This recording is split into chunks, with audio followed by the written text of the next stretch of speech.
Hello, everyone. Welcome to Promethean Action's live Thursday question and answer show. My name is Adam Sturman, joined with the lovely Susan Kokinda and Barbara Boyd, both of Promethean Action, Promethean Pack.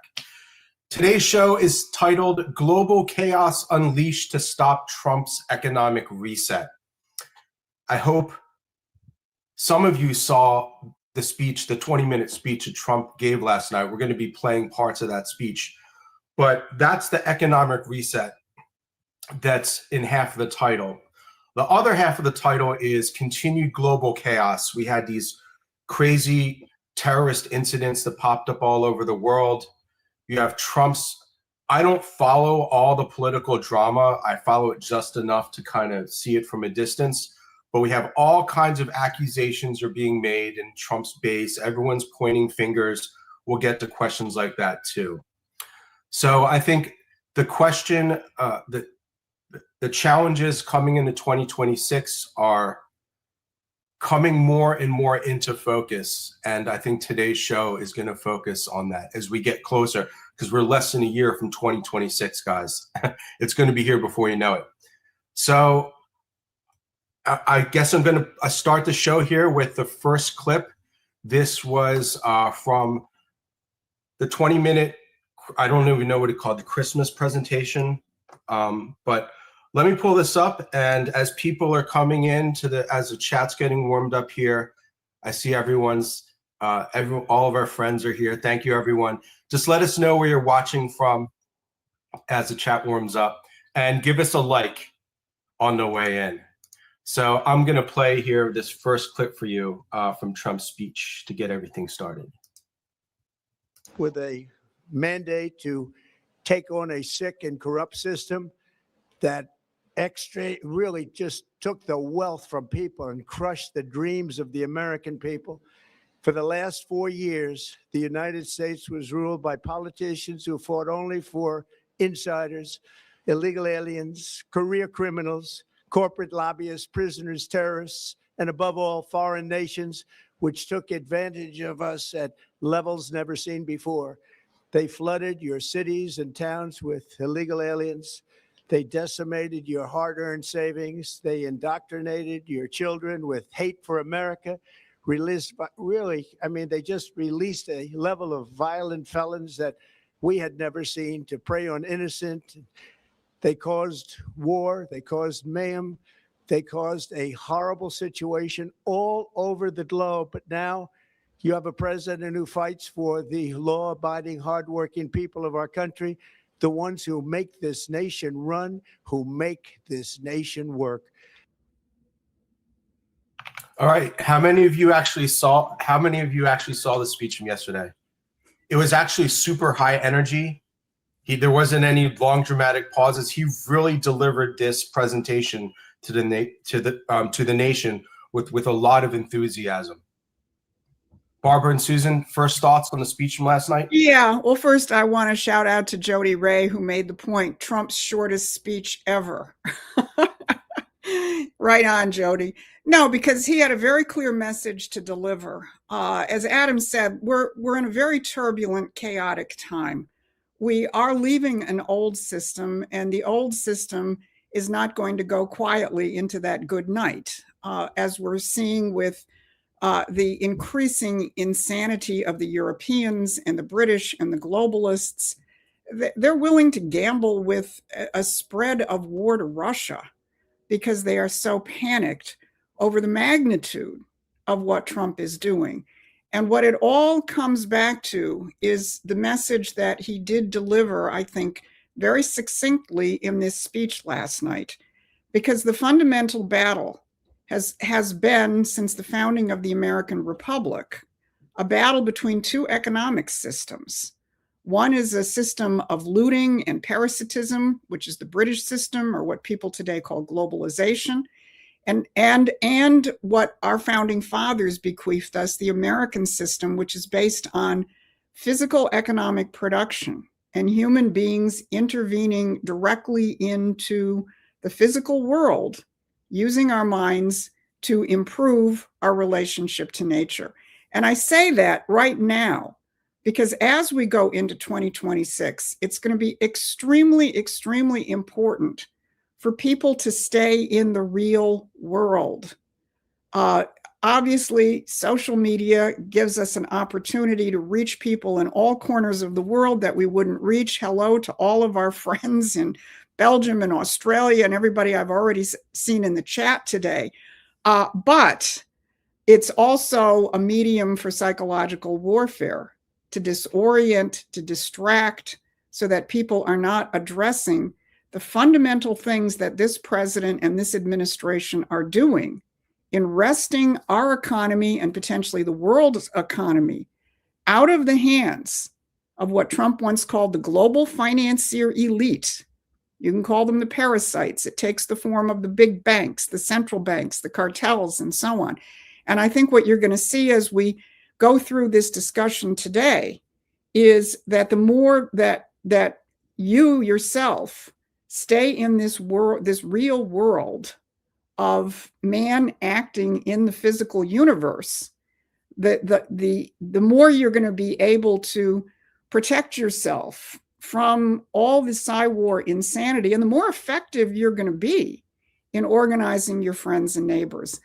I'm going to show, I want to, Adam, share the screen briefly because I want to show just one of the charts. We'll do more of this as we go along, but I want to show one of the charts that Trump used in his speech last week, which I think really, really underscores this. He talks about the real wage gains for typical workers. And I will take one issue with President Trump on this. These are typical productive workers. This is not probably the case for people in the service sector or, who are marijuana chefs or whatever, because that part of the economy needs to basically be reduced as we shift more people into the physical sector. But he showed the wage gains for for factory workers, construction workers, and miners. And I pull out this slide in particular because these are the people who are spearheading our transformation of the physical economy. And that means a real redefinition in terms of how people think about economics. The question of wages, the question of inflation, the question of everything else is going to be a byproduct of whether we are more efficiently interfacing with the physical universe. So Adam, you can take that down and then you can play the second clip from Trump on energy.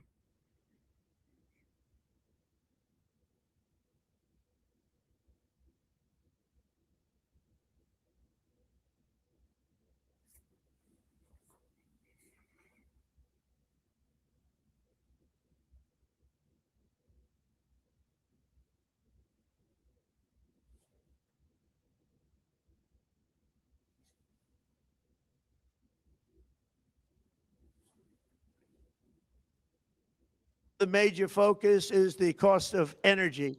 For years, the radical left Democrats exploited the green energy scam as an excuse to funnel many billions of dollars into their own massive slush funds, as their energy restrictions drastically drove up prices, and they drove them up at record levels.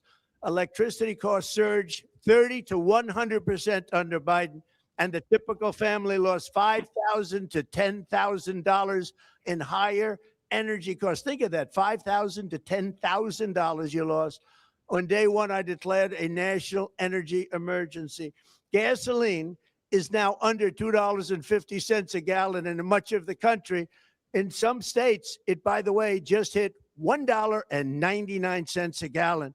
And within the next 12 months, we will have opened 1,600 new electrical generating plants, a record, and it's a record that won't be beaten by practically, I would say, by anybody, or certainly not very soon. Prices on electricity and everything else will fall dramatically. The Democrat inflation disaster, again, the worst in the history of our country, also robbed millions of Americans of home ownership and indeed the American dream. The yearly cost of a typical new mortgage increased by $15,000 under Democrat rule. In 11 months, we've already gotten that annual cost down by $3,000, and it's coming down a lot lower. Wait till you see, the numbers are going to be shocking. And I'll soon announce our next chairman of the Federal Reserve, someone who believes in lower interest rates by a lot, and mortgage payments will be coming down even further. Early the new year, and you will see this in the new year, I will announce some of the most aggressive housing reform plans in American history. Okay, a lot of people get very confused. Adam, you want to sort of take that off the screen? That's fine. A lot of people get very confused when they listen about Wall Street being a measure of the economy, and then they hear Trump say, energy costs are everything. Or when they hear Trump say, anybody in the administration has been saying the same thing, and they haven't really made that as clear as it needs to be for people. If you make yourself a physical, what I call a bill of materials, all right? In other words, what goes into producing anything? And you think about how much of it is either, let's take fertilizer, for example, which comes from fossil fuels, petroleum products. That was part of what was actually outlawed during the Green New Deal. What impact did that outlawing have on your costs for an average farmer in terms of using fertilizer? Secondly, let's take AI as an example. If we're going to actually win the sort of battle around AI that we're having in terms of how to use this stuff, it requires a vast amount of energy to actually use it into the next century as a platform for technology. Not as a platform for what a lot of people think, but to take jobs away or something like that, but as a platform for true economic revolutions and true scientific revolutions. There's a big project now, for example, which actually taking the national labs and putting it through AI to figure out whether we already have solutions to many critical scientific problems and cures to disease sitting right there in some paper somewhere, which people forgot about since it was written 5-6 years ago. All right. That's the kind of thing which AI can give us, an entire scientific revolution. And, what Trump has done is bring down the cost across the board of all of this. And what he's doing is he's putting in a new energy grid in its entirety, since our electricity grid is years old, completely decrepit. And when people talk about infrastructure, that's what we mean by infrastructure. So this is a huge revolution. And he's also taking steps towards the next level of physical economic infrastructure around energy, namely nuclear power, and particularly fusion power. The Financial Times is having a hissy fit today because of the fact that the Trump media company has actually done a joint deal with Google's fusion energy company. If we do fusion, the cost of energy, which uses the process of the sun to make energy at a higher level, if we do fusion, gradually the cost of energy production comes down to zero. What does that mean for the world? What does that mean when we don't have to worry about oil in the Middle East or fossil fuels finding them somewhere or rare earths finding it somewhere? That we actually have something that we could gin up in your neighborhood and actually produce a reliable source of energy at practically zero cost as the technology degrades itself over time from discovery. This is, incredible, to tell you the truth. It's something we've been fighting for here in terms of nuclear energy from the time that most of us became politically active back in the 1970s. So I just wanted to emphasize that if you really think about it in terms of what goes into any product, and I'm sitting here in my kitchen looking at my cup of coffee, what goes into producing that cup of coffee? Where does it come from? There's only a few places in the world that have the climate to actually produce this. How does it get shipped? How does it come here? How does that actually all happen physically, not in terms of money? Just think physically at this point in terms of, what goes into that. It has a consequence, obviously, in terms of money, because that's where you actually need to invest your money in terms of producing the next generation of that physical economy at a higher, better level of production for people. And at a cheaper level of overall production for people. And that's what's truly revolutionary about what Trump is doing. The Democrats have no clue about this. I'll tell you that right now. They don't, they basically opted for a energy policy which would have taken us back to feudalism, the Middle Ages, basically using wind and the sun. These are primitive technologies that don't fundamentally involve an alteration of nature. And that's what Trump is doing. That's what has people completely flipping out about his economic policy. He mentioned the Federal Reserve. He's basically going to take policies that limit its influence, changes its character, and actually results, I believe, in it producing credit for real investment in the economy. Right now, we have all these crazy banks in the monetary economy, like JP Morgan Chase, for example, sitting out there with trillions of dollars on the sideline, making money off of you, the taxpayer, by parking their funds at the Federal Reserve, gaining interest on them, and actually not lending them into the economy. That's all going to change right now. And that's the basis for what Trump is actually doing. That's why he's such a target. So I'll leave that at that and want people to think about that. Thank you, Barbara, and thank you, Susan. And thank you to all of our viewers watching on YouTube and X.com. An extra special thanks if you're watching on X.com, because I recently started my own presence there, which you can see my X.com under my name there. So I would appreciate it a lot if you would follow me on X. So thank you very much, X viewers. Thank you very much, YouTube chat. I have 3 super chats that I'm going to get to right now. If you're tuning, I already saw one person who is joining us for the first time. If you're joining us for the first time, this is Promethean Action's live question and answer show that we do every Thursday at 11 a.m. Eastern. Thank you for tuning in. We also do 3 political briefings a week, one on Monday, Wednesday, and Saturday. So subscribe to our YouTube channel, hit the bell icon, you'll get notifications. So we do 4 videos a week. Also, we have a free newsletter. The link to subscribe to the newsletter is in the description. You can search the web for Promethean Action. You'll find our website. We have good SEO, and you can subscribe to our newsletter right on our website. So the first question here is from Tony Delphia. Thank you very much for the support. He says, hello, Promethean Action. I have a question for you that has been likely asked a million times over. How do we realize true sovereignty as long as the Fed exists? I'm sorry to hear that you're from hard blue Chicago. That's really tough.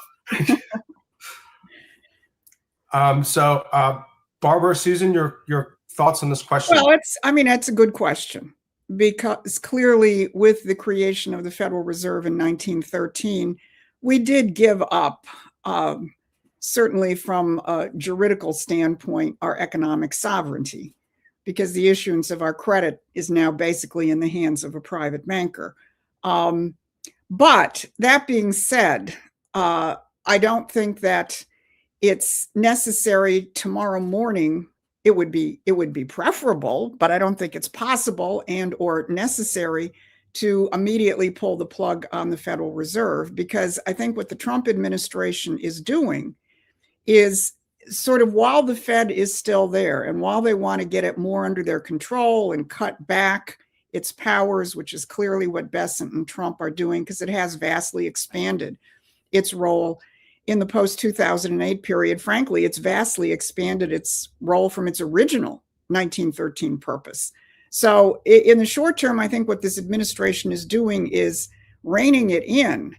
But at the same time, they're setting up parallel channels of investment, which is really what Trump's 18 to $20 trillion is, that he's roped in from other countries, which he and his administration are directing directly into the physical economy.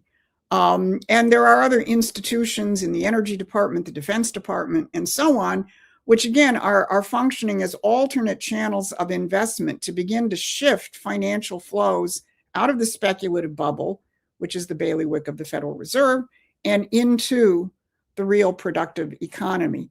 But I think that there's something else which is necessary at the same time, and that is we do have to educate the American people, for that matter, people in other countries as well, as how do you run an economy based on physical principles? Because you actually have to have, in a sense, a literate corporate class. Who are the people who are running the companies, who are making the investment decisions?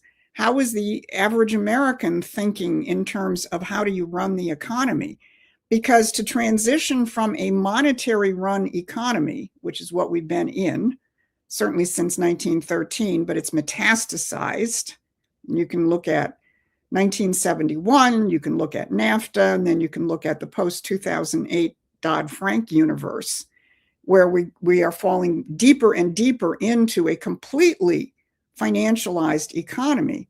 To shift it to an economy which is based on physical production and genuine human activity is not just a technical question, it's a cultural question. And that's what we're trying to address in our discussions too. We need to have more people's mind in the world of physical production as we make this transition over the coming years. So that's how I'd answer the question. Thank you very much, Susan and Barbara. Second question here. I was looking for your quote. I couldn't find it, but I'm going to give you a quick shout out anyway. Thank you very much, Chad D. Wambolt. Thank you very much. I can cite a Charles Darwin quote that mocks environmentalism right out of The Origin of the Species. Interested? Well, I tried to find your quote, couldn't find it. Send it in the chat. Maybe I'll read it. Thank you very much for the support. We really are reader and viewer supported. And here's KLMN. Thank you very much. I saw your comment. Thank you for following me on x.com. I really appreciate that. Did you see Russell Brand shared one of your videos to his 10 million viewership, urging people to watch in order to understand? Excellent news. So you're talking about the one that I think Trump, did Trump repost one of the, no, Trump reposted another video of us. But yes, I know of at least one time when Russell Brand has sent traffic our way. If you know of other times, I assume you're subscribed to our free email list. If you catch him mentioning us on social media, do me a favor and just send us an email and let us know. That way we can kind of check to see our analytics and see if we get any traffic from that. So thank you very much for your support. We couldn't do any of this without you guys. Okay, so I'm going to begin with the questions from our email newsletter. We get between 50 to 100 questions every week, guys. I'm very sorry we can't take every one.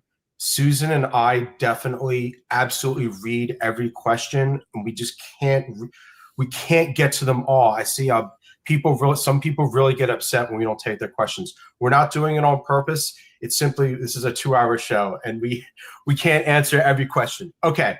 So the first two questions here, I'm going to take as a group. They're from Mark.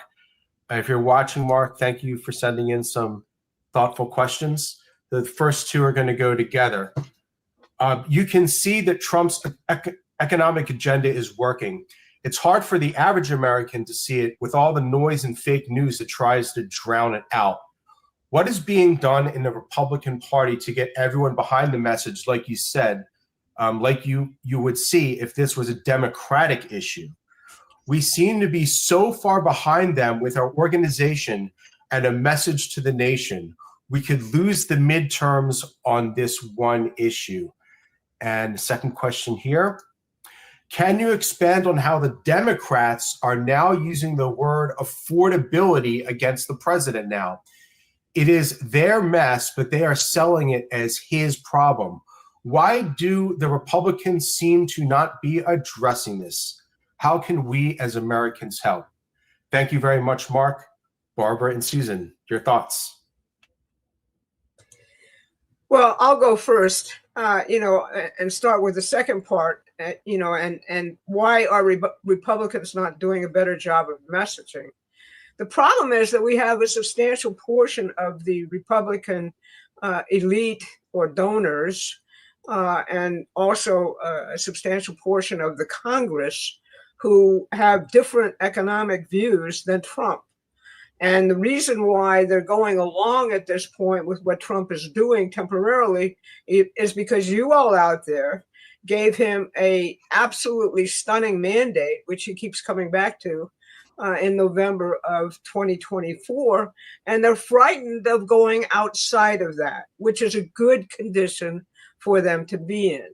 That said, I don't find, aside from the speech last night, and Trump's own efforts to actually sell this and what J.D. Vance has begun to do, there's not a lot of focus on bringing the people in the states that count in the midterms up to snuff and behind Trump's policy. Now, that's going to be addressed. He's going to go across the country just like he did in the presidential campaign, and he's going to barnstorm on this issue, namely the economy. But that also requires you guys out there becoming educated spokespeople for this policy and program and being able to explain it to people as to where we're going. Because it isn't like, boom, you can suddenly turn on an economy which has been devastated, not just by, Biden's administration, but the, 12 years under, Obama. We're still actually, if you think about it in physical terms, recovering from the complete collapse of the system, which is what happened in 2008. And a lot of the inflation, quite frankly, is driven by a relatively deliberate policy of trying to inflate our way out of the debt.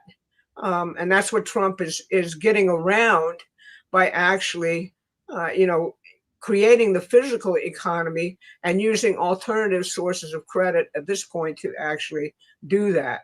So we're going to spend a lot of time on this at Promethean PAC, starting in the first week of January, as we dig in on the midterms. Prior to this, we've actually saturated the country with the actual Republican platform that he won on in 2024, and which most people don't have a clue about, don't know what it says, don't know what it actually said, because it is, as you said before, drowned out by the cyber operations on the social media.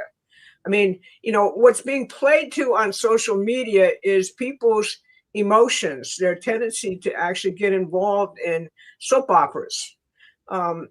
Is Candace Owens or Erica Kirk right about whether there were Egyptian planes following Erica Kirk, etc.? I mean, these things go on, they're narratives, they just suck you in, and you lose all attention to what you should be paying attention to in terms of learning about economics, learning about history, learning about how we saved this country after it had been looted and brought to its knees in prior administrations. So, you have to be disciplined. You have to say the soap opera, the noise, the white noise. Yeah, I think it's white noise, but am I going to basically turn it off today?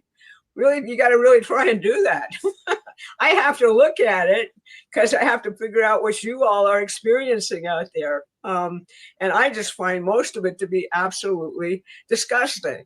You just think about all of the stuff that goes on around religious warfare at this point, which was, I put out a piece on this last week, talking about how this religious warfare is a very deliberate policy and has been for years of the British Empire's psychological warfare. Don't get sucked into it.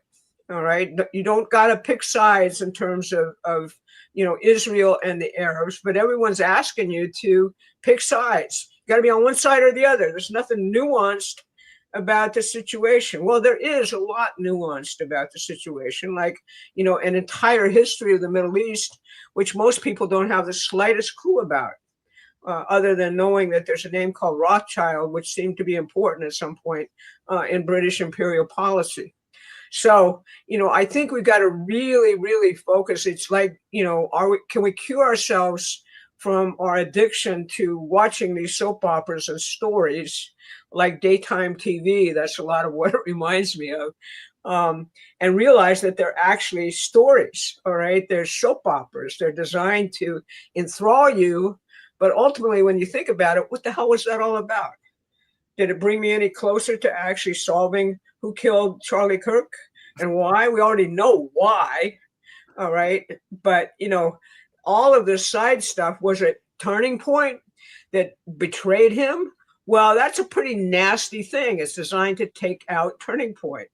It's exactly how psychological warfare works. You go in and you create problems within an organization that isn't skilled, hasn't gone through this nonsense before, which, believe me, I've been through every single bit of this nonsense in terms of what happens to organizations when they're attacked from the outside, all right? And basically, what's going on with that is there's a big attempt to take Turning Point completely out of the picture. They lost a historically unique individual. That's very difficult for any organization to recover from.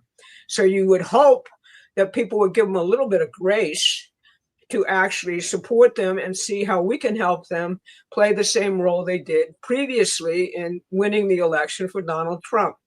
So that's what I'd say about all of that, which is a little bit complex in terms of your question, but I spout off about this, and I'm sorry if I'm essentially going down the wrong path with people. Yeah, let me follow up, because Mark also asks twice, what can we do to help? So Adam, no, I'm going to share my own screen. Let me see if I can do, there we go. I actually look like I know what I'm doing. Yeah, just pick the right tab. Okay. I got it. Okay, there we go. We just produced a new leaflet, which is, as you can see there, America is reindustrializing and shovels are in the ground.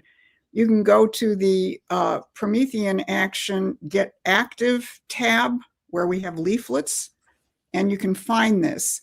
And what we do is, this was put together by my colleague, Brian Lance, who really tracks very carefully what the Trump administration is doing. This is just basically a report card of what they've done in the first 11 months. But it leads with, I think, a stunning statement. In November 2025 alone, 136 new factories and 78 processing plants broke ground in the United States. Manufacturing construction starts are up 107% in October, and trade school enrollment has jumped by 16%. So that's the first side of this.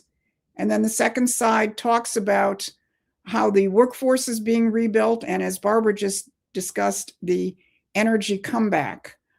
You can go to the Promethean Action website. Again, go to the Get Active tab and go to leaflets, and you can download this and print copies of this yourself and actually use it to organize other people.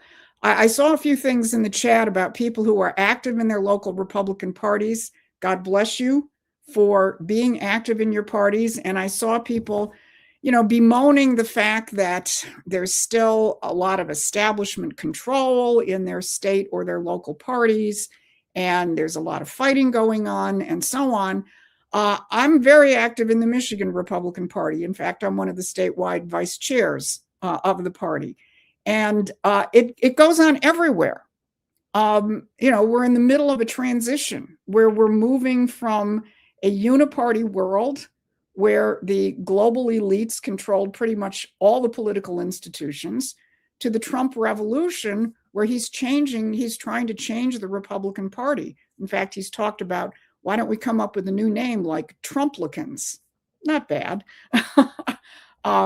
But what my experience is, and I want to share this with people who are organizing, is the less you focus on the internal fights from the standpoint of internal procedures or narrow issues per se, and you just go in and you talk to everybody. I don't care what you think their label was.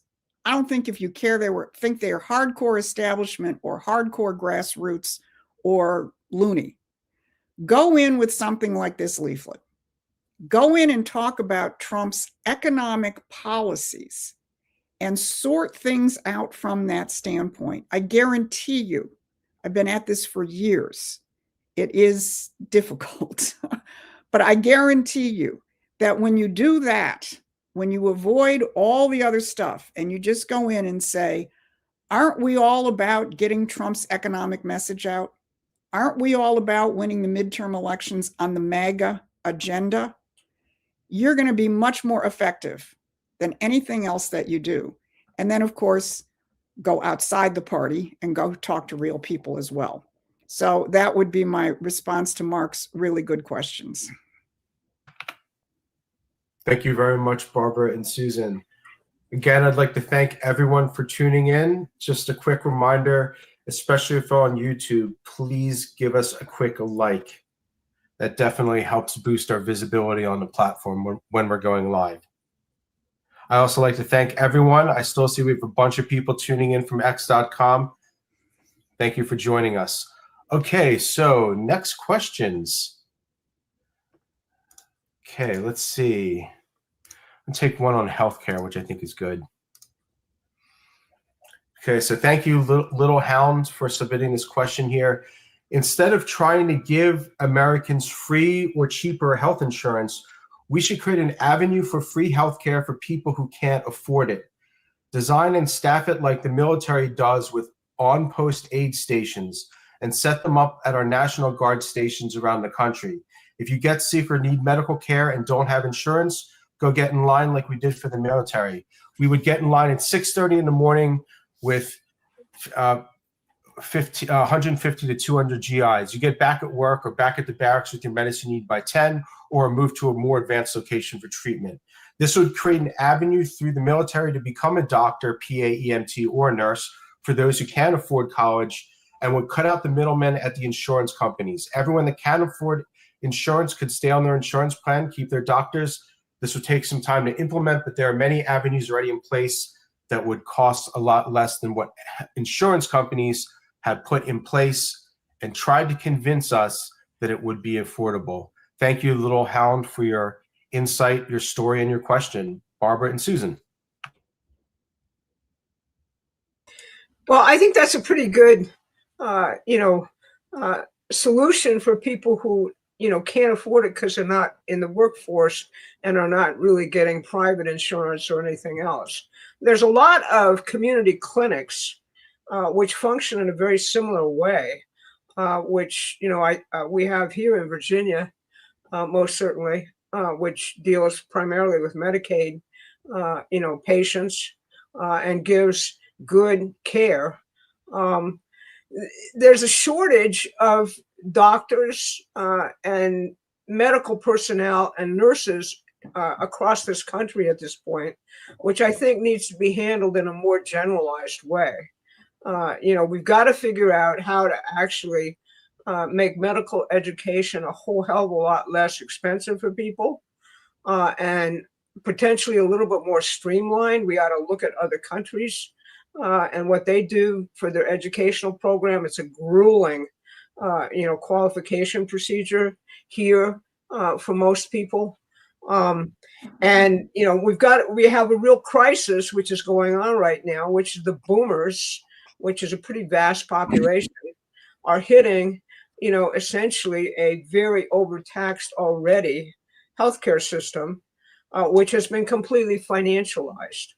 Now, the president is chopping away at this financialization by doing such things as taking on the drug companies, trying to take on the pharmacy benefit managers, but he hasn't really reached yet, in a certain way, the heart of the problem, the way that these huge, financier companies are buying medical practices or consolidating all of them in hospitals, which they are actually consolidating them in, and then running them on a maximum, quote unquote, efficiency model. And this is resulting, in my view, in a long-term catastrophic problem that we've got to get at and cure. So your solution indeed has some promise of what do we do with people who are absolutely stuck for various reasons and can't afford good medical care. And I believe that could be accomplished not necessarily through the military, because you're going to bloat the military away from its fundamental mission. But, essentially what we've got to do is we've got to do something like that with Medicaid. And we've got to make it so that the reimbursement rate for doctors for Medicaid isn't so lousy that nobody will take Medicaid. So that's basically how I think we've got to approach it. But the biggest problem is we've got to stop, Wall Street from being able to buy up, medical practices and turn them into just simple, profit mills, as opposed to allowing doctors to practice medicine. The difference right now, if you're a boomer, you've experienced this. It used to be you went into a doctor's office if you had insurance, and you'd come out with an actual diagnosis and an actual series of tests to take to confirm that hypothesis and diagnosis, and the doctor stuck with it. Right now, if you go into any medical practice, it's, you have your 20 minutes and that's it. And very often the doctor is asking you, well, how do you feel about this, that, or the other? And essentially taking notes on everything you're saying, but you leave completely confused, like, okay, well, what do you think is wrong with me? Do you have a theory, or what's going on? Are you simply going to give me more pills? So this is the problem overall. And, I think the president is on his way to trying to find solutions to it. And he wants to create a health marketplace where you are in charge, but you actually also have competent medical personnel that you have confidence in at all points. COVID was a huge setback to our national health in so many ways. And what it ended up in is doctors being totally confused about the messages they were getting from the, authorities, so to speak, which, has ability to cancel their licenses if they don't like what they're doing, versus, genuine hypotheses as to what this thing was. And it created a massive distrust, which is not helping things at all at this point. So that's how I'd actually answer your question. Yeah, and I would just add, I think the administration recognizes that this is, a whole of society issue that has to be addressed. And Trump is taking it on in terms of prescriptions. He's taking it on in terms of the health insurance companies. But then, of course, you have the other side of it, which is what RFK Jr. is doing over at HHS, trying to address why are we so unhealthy in the first place, which is, one of the reasons our healthcare costs are so high. But I've said this before. If you look at cabinet meetings that they air every couple of months, you pick up the fact that everybody is working with everybody else. So HHS is working with agriculture, to address questions of healthy food options for kids in the schools and so on. This really is an amazing administration when you think about it. Now, these are huge problems. They have been 50 years in the making. Our healthcare system has been going to hell since we established HMOs way back in 1972. So there's a whole lot to rejigger, but they are looking at it from that standpoint. I'm going to sneeze. Excuse me. Bless you.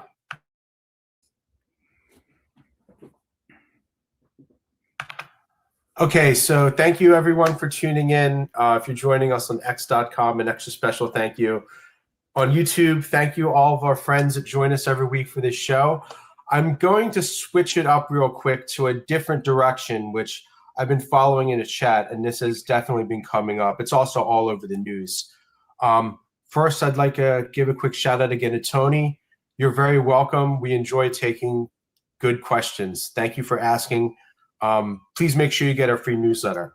Okay, so this is the topic I just wanted to switch to real quick. Thank you for joining us, Amy. Thank you very much.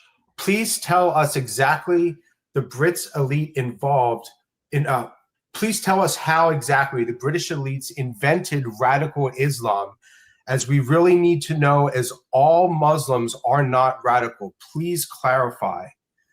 Thank you very much. And then existence on the other side, we have Barnes Homestead. We got your message, Barbara. I was told you are too naive about Islam and its dangers. What say you? So, and I also have a few more questions here that I can bring in on exactly this topic. So I think we need to address this. What was the history that led the British Foreign Office to create things like the Muslim Brotherhood? Well, like all things in, cultural intelligence warfare, they picked out certain things that they wanted to emphasize. There are heretical tendencies within Islam, just as there are heretical tendencies within Christianity and heretical tendencies within Judaism. And what the British chose to do with the Middle East then being an essential geopolitical target for them, was to emphasize very primitive aspects of, Islamic cults. And particularly, they collaborated since the invention of an organization called the Muslim Brotherhood from 1928 forward, to use the Brotherhood as a force within every nation state, then nation state. There used to be nation states in the Middle East. And to use it as a force whereby religious warfare between Israel and, this Muslim Brotherhood formation, preaching a form of Islam which most true Islamic formations don't believe in. There's a whole history to this. 2 books I'd recommend for people to read. And I think it's very important that people read these books, okay, because they give you the entire history. One is a book by Robert Dreyfus called Devil's Game. Another is a book by Mark Curtis called Secret Affairs, which actually goes into the history of the British intelligence services with radical Islam in the Middle East. And what the British didn't want to have happen is a truly sovereign, secular nation state to emerge in the Middle East, which would do the things which such nation states want to do if they're protecting their own populations. Why do you guys own all my petroleum? Okay, how come I can't use that to actually make money and grow my population? How come you guys want to have the Suez Canal under your control and I can't make any money for my nation and my people out of all the critical shipping which has to come through the Suez Canal? All right, that is putting it pretty simply. And their idea, the idea of British intelligence was, no, there's something more emotionally charged for people that we can get them going on, which is religious warfare, which of course has existed in the world most phenomenally in the very famous, wars which went on in Europe around different forms of Christianity between the Catholic empires and the Protestant empires. And those wars went on, as the British Empire noticed, for 100 years, virtually. The 30 Years' War being the last horrible kind of emphasis of this. And what they learned from studying this history is if we could get a religious war going, that completely occupies people.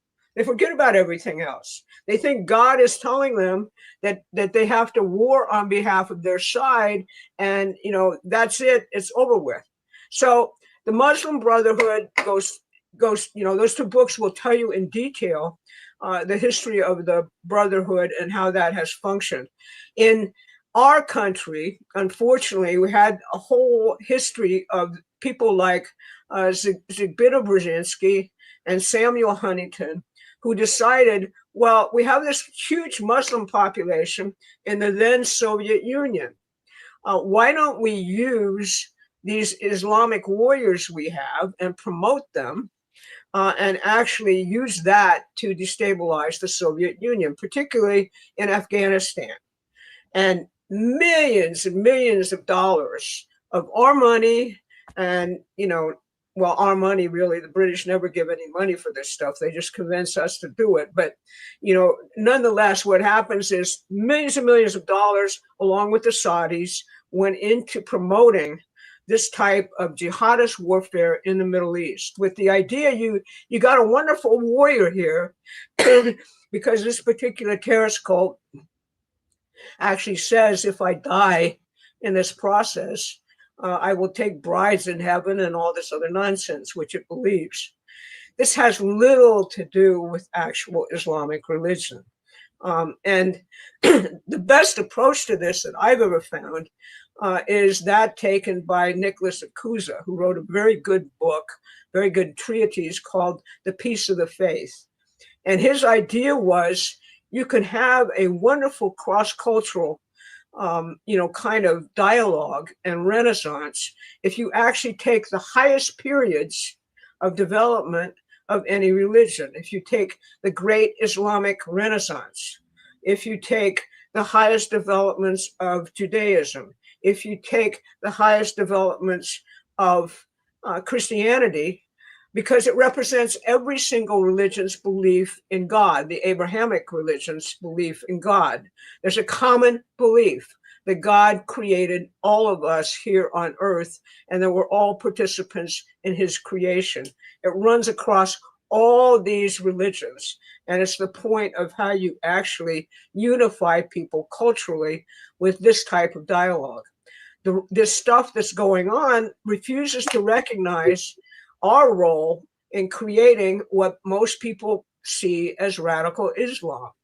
There's a very funny, actual correspondence from Jake Sullivan to Hillary Clinton saying, hey, you got to recognize that ISIS is on our side now. What does that mean? ISIS is on our side in Syria. These are all controlled operations, and they have little to do with actual religious beliefs. So that's where it's a longer topic, but that's how I'd answer your question. Yeah, and I want to add one other aspect to it, because I think it's very important for people to distinguish between two very, very different things. There is no question the globalists have used completely open immigration, illegal and legal, in places like Britain, France, and Minnesota, to flood particular areas with, a high concentration of people from the Mideast, as a way of trying to really carry out cultural distortions. There's no question the globalists have done this. I mean, I think it's clearest in Britain, as everybody sees. But that is very different from Muslims and Arabs who migrate legally to the United States and want to be part of this great American nation. And I'm going to use as an example of this Dearborn, which is 8 minutes away from where I'm sitting. If you are seeing stuff, in the feeds about how Sharia law has taken over Dearborn and the Muslims are running everything and so on and so forth, well, you're being lied to, because that's not true. The vast, vast majority of Muslim and Arab Americans in Dearborn are hardworking, patriotic Americans. Now, there is a problem, and that's the progressives. But the problem is not that they're Muslims. The problem is they're progressives, like the mayor, who's currently running the city and who created a firestorm by saying to a Christian complainer, I want you out of the city. That has been used to inflame all sorts of insanity, which is threatening Trump's coalition in Michigan. If we do not get the votes that Donald Trump got in these areas in Wayne County in 2024, because they supported Trump as the president of peace, and they supported him because he was promising a better future for their children, the same reason many other Americans voted for Donald Trump. If we lose those votes because of this insane religious warfare, we're going to lose Michigan, and we could lose the House, and we could lose the Senate. So I think people just need to take a breath and recognize you're dealing with two things. You're dealing with a British intelligence created operation, which is evil and which is dangerous. And then you're dealing with normal people who simply worship the creator in a different way than you do. Thank you very much, Barbara and Susan. And thank you everyone who's watching right now. Thank you for joining us. If you're on YouTube, just give us a quick like. Thank you very much. It improves our distribution on YouTube when we do the live show. Okay, quick shout outs here. First, massive thank you to Bitcoin Ben with a very generous holiday donation. We super appreciate it. He says to us, thank you so much for entering the Bitcoin crypto podcast ecosystem. My company is working with America First to transition from the Fed to the Treasury Department. Thank you very much, Bitcoin Ben. Thank you very much for your generous support. We don't have any corporate sponsors. Yes, we do run the YouTube ads. We're very sorry about that, everyone. Yes, we run the YouTube ads on the live show, but it's really one of our income streams. So thank you very much for putting up with them. Also, you can get YouTube Premium. I don't see ads because I have YouTube Premium. Oh, am I going to get in trouble for saying that? I'm sorry. Okay. But thank you very much, Ben. Thank you very much for the support. We depend on support like this to keep our operations going. Reach out again to us by email. Thank you. Okay, so I will get back to this question of Islam and Somalians, but first I want to take a quick detour to Jeff in Utah. Thank you very much for joining us every week, Jeff. Really appreciate the support. Make cancer treatment covered by Medicare for all citizens. Strip it out of other insurance coverage. This will lower risk of enormous bills and lower insurance rates. Questions or comments? Yeah, I think you got a little bit of a problem there. Okay, I understand the question as a cancer survivor. Okay, and I do understand exactly what you're talking about. And when I looked at the level of reimbursement for my doctor from Medicare, I was completely shocked. Okay, it's extraordinarily low. And we've got to basically deal with the fact that this is an area where you've got to get treatment, no question about it, because otherwise you're going to die. And the problem is that most people, at least when I experienced it several years ago, were on Medicare or some other form of treatment. Other people basically were using Medicaid because they didn't have insurance. And all of it resulted in really coverage losses. And yes, I agree that other mainstream insurance coverage is not great either. I think this is a problem where you've got to look at.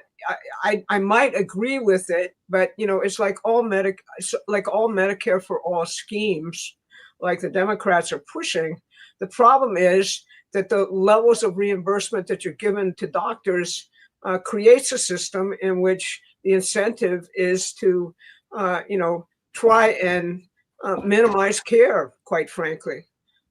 You've got to increase the level of reimbursement for very, very valuable and life-saving services. And I think the specialists in those areas should be rewarded rather than penalized for the vast amount of medical education that it actually takes to get there. So that's what I say about your question. Thank you, Barbara. Okay, next question is going to be on mass migration. Thank you, John B., for the question here. Most Western countries have problems with mass immigration where the core populations are against it, but the ruling class push it through anyway. Does your theory have an explanation for why this mass immigration is happening? For example, the global elites want very cheap labor, or is it the reason in conjunction with many other factors like wokeism, international corporatism, anti-fascism? Thank you, John B., for your question.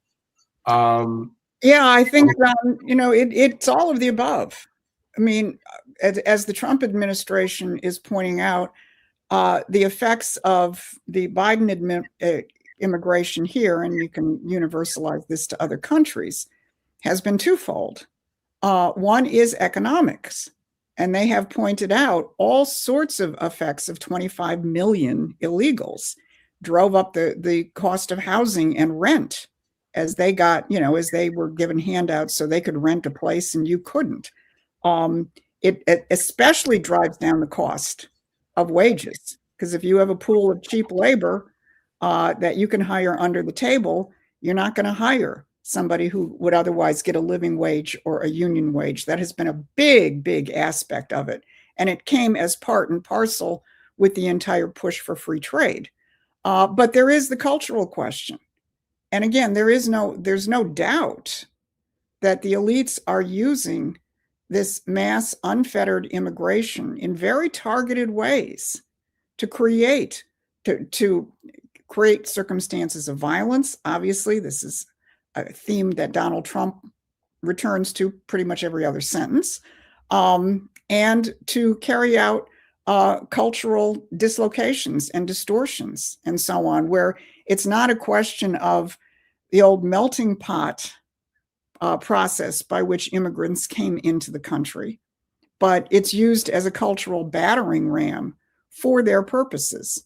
So I think you hit at all of it, and I think the reason is all of the above, because the ultimate purpose of the globalists hate the nation state. That's what they hate.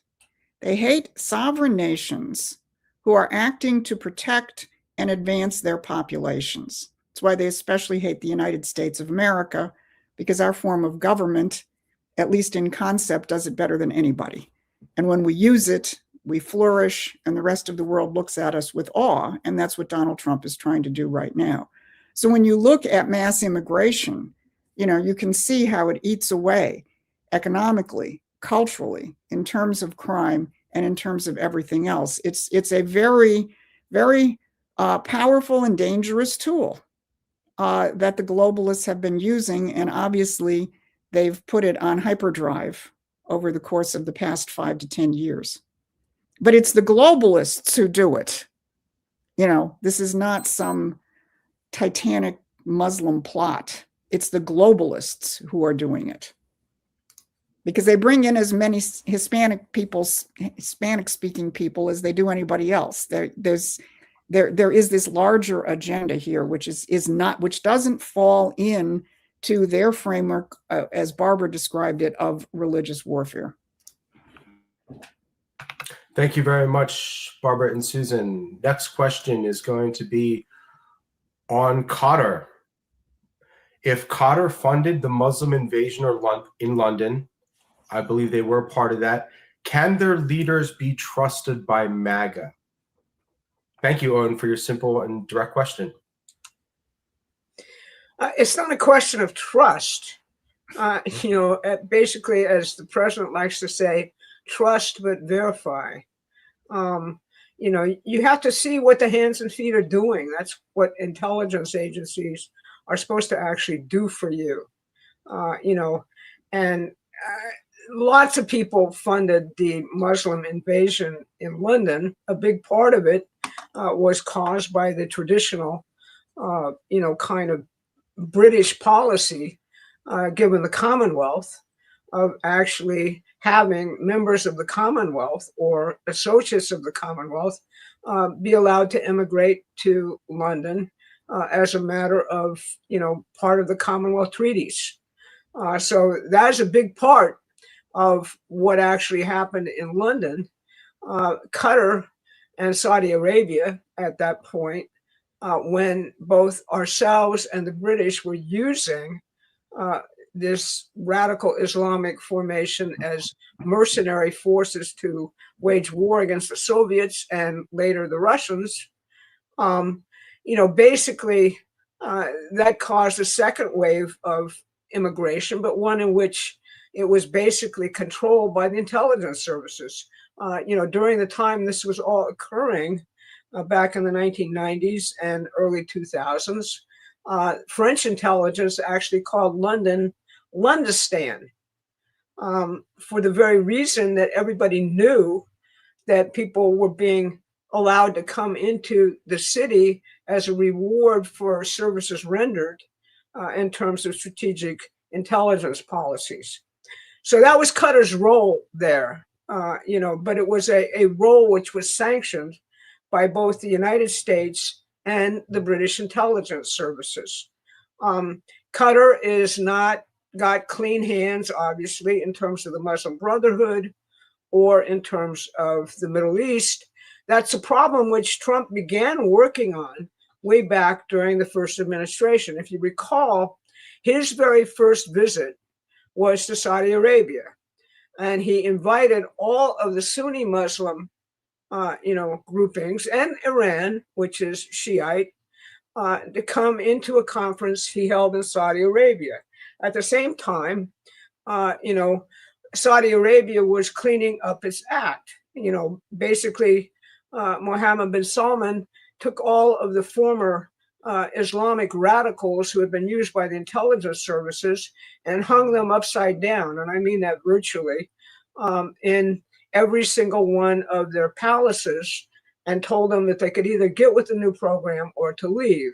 What Trump actually told them back in 2017 at this vast gathering is, we ain't doing terrorism with you guys anymore. That era is over with. That's not what we want Sunnis in the Middle East to do. We're not doing that entire game anymore in the world. All right. So it's a very complicated picture. And what you see right now is the real possibility under Trump, where all of these religious warfare games are going to get solved. That's what the Abraham Accords, i.e. the three Abrahamic religions, Islam, Judaism, Christianity, actually work towards economic development of their entire area of the world, a complete, total change. We're not going to be used anymore of instruments of policy for what is geographically the crossroads of the entire world. If you think about why has this area been so filled with warfare for its entire existence? It didn't start with the Israelis and the Palestinians. It's been there for its entire history. And the reason is it's the crossroads for transportation between all of the major continents of the world. So it is critical for economies throughout the world. And that's why religious warfare has been such a dominant feature of its entire existence up to now. It's really, really, really undergoing a fundamental change under Trump, which is extraordinarily important. Thank you, Barbara. Thank you, everyone, for joining us. If you're new here, please, and on YouTube, please subscribe. We do 3 political updates a week, plus this live show on Thursday. So we do at least 4 videos a week. Please subscribe to us. We also have a free newsletter that we send out something every day. You can find a link to get our free newsletter is in the description, or you can just search the web for Promethean Action, and you'll find our website. You can subscribe to our newsletter there. So next question, I'm going to take us to a question on Venezuela. Thank you, Raphael, for the question here. About Venezuela, question 1. Which is the most pressing issue for Trump? Venezuelan vote rigging software being used in America, drug and money laundering, being pro-Russia, being pro-China, being a dictatorship, accessing Venezuelan natural resources. And question 2, what would Venezuela be like if Maduro is toppled and a democratic pro-America regime takes over? Thank you very much, Raphael, for your 2 questions. Barbara and Susan, your thoughts on Venezuela? It's really all of the above, all right? But the primary emphasis is on drugs, okay? What you see, if you take all of Latin America, each one of those countries used to be functioning nation states, many of them republics like our own. And, we had a doctrine called the Monroe Doctrine, which said, all of you colonizers, all of you imperialists, get out of our hemisphere. We don't want you here. Okay. I'm not going to say that being pro-Russia or being pro-China is the equivalent of that, but it has some similarities. We don't want China to be, essentially a dominant force in our own hemisphere. That's not a good security profile at all. But the most important thing is that from, right after Roosevelt and World War II, these countries were all developing. They, through the mechanism of the IMF and the World Bank, they were actually turned into narco states by imperial interests, because drug money is, really a huge part of what people call the black economy, of dirty money financing of the overall empire and globalists. So what you have right now is Venezuela has been not just a huge transit point for cocaine from Colombia and other places. It has been a key coordination point, according to our intelligence, for the logistics, i.e. money laundering and other such things which go with the drug trade. Trump, like no other president in our country's history, has declared an actual war on drugs. That means we're going to wipe out the cartels one way or the other. Why are we doing that? Because 100,000 people being poisoned in the United States every single year is unacceptable. And people have to recognize that that's unacceptable. And it was getting worse. What did the Biden regime do? If you look at their drug policy for fentanyl, they basically had a policy which said, yeah, fentanyl deaths are bad. It's bad that all these kids are getting essentially murdered every day in what was largely a silent epidemic under Biden. But, what we're going to do is we're going to reduce those deaths. Our goal is to reduce those deaths by 25%. Is that a policy towards actually protecting your country or your people? Absolutely not.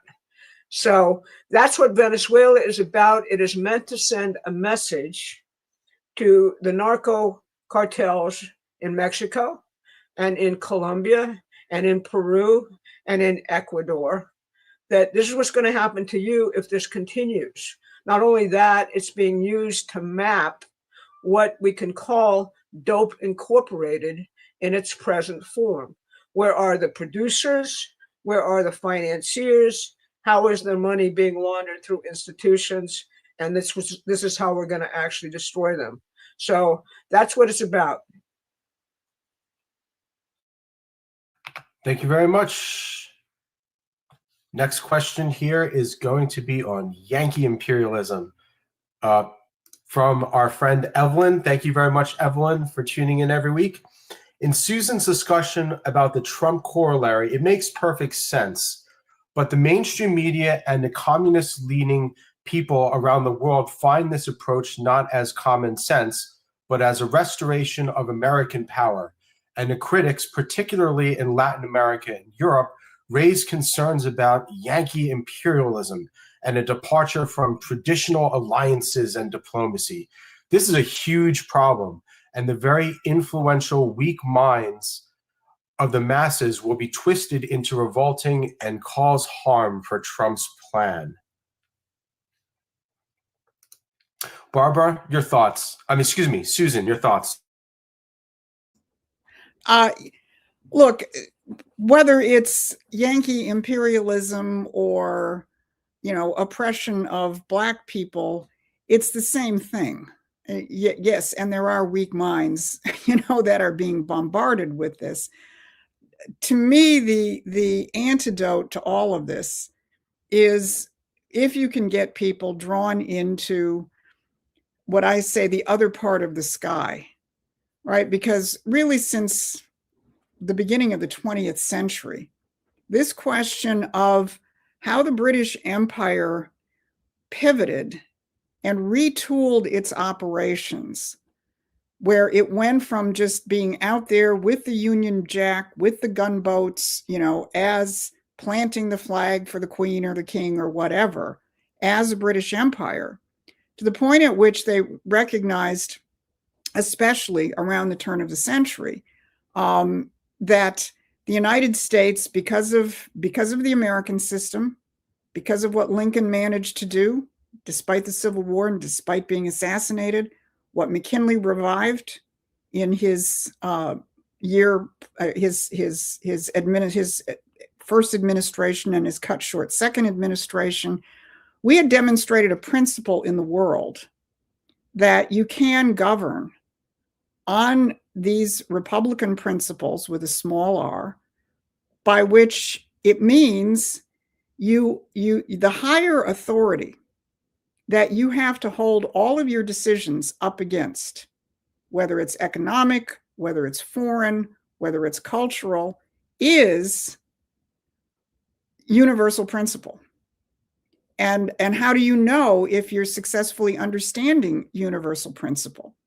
Well, this is a concept that Barbara, Adam, and I studied with for many years, Lyndon LaRouche developed. It was called potential relative population density. And without breaking down each one of the parts of that, its basic idea was that if your society can support more people at a genuinely better standard of living, not just more money, a genuinely better standard of living, you're healthier, you're happier, and so on, you're more productive, and you can do that continually, not just a one-off, then you're on the right track, because the universe is saying to you, right on. You know, your economics are right, your culture is right, and we're demonstrating it by the fact that you're being fruitful, multiplying, and subduing the earth, right? That is the American system. And when that began to flourish around the world, the end of the 19th century, especially to so many countries, Russia, Germany, China, Japan, France, I've missed some, I'm sure. The British Empire took one look at that and said, we're going to have to figure out how to subvert this. And they did it in manifold ways. Wars, central banking, which took us over in 1913. But I think the most dangerous part of everything that they did is they rewrote this history. And the fact that the British Empire simply, again, retooled itself, inserted itself into our institutions, like our education system, like our culture, created organizations like the Council on Foreign Relations in 1922. So you didn't see the Union Jack, you saw the CFR. You didn't see the Union Jack, you saw the Trilateral Commission. You didn't see the Union Jack, you saw John Dewey and the destruction of our education system. You didn't see the Union Jack, you saw the destruction of our culture with atonal music and, you know, the crap that we have to listen to today. But if you go study it, you'll see where it all came from. It came from this imperial elite that said, now our main infiltration, our main control of the United States is going to be through ideology and covering up our role. So it's sort of like there's a whole part of the sky that most of the political debate in this country, until we've come along and like-minded people have come along, have missed. You're missing the actual generative cause of most of the problems. And then you're assigning other names to it. And to get back to your question, Yankee imperialism is one of the names. There's no such thing as Yankee imperialism. There are times when the United States has been used as the stupid tool of the British Empire.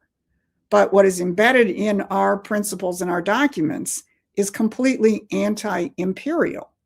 So, you know, what you're identifying in terms of what you say weak minds, it's just people where, you know, an entire section of the sky has been blacked out. And they're just operating in this little corner of the world where their binary premises are controlled. And my attitude in terms of organizing people is, if you can begin to introduce this other side of the sky, to the rest of the sky, to them, and they're at all intrigued, or they'll listen to you at all, that maybe there's something else out there that I'm missing, then you got a chance of organizing them.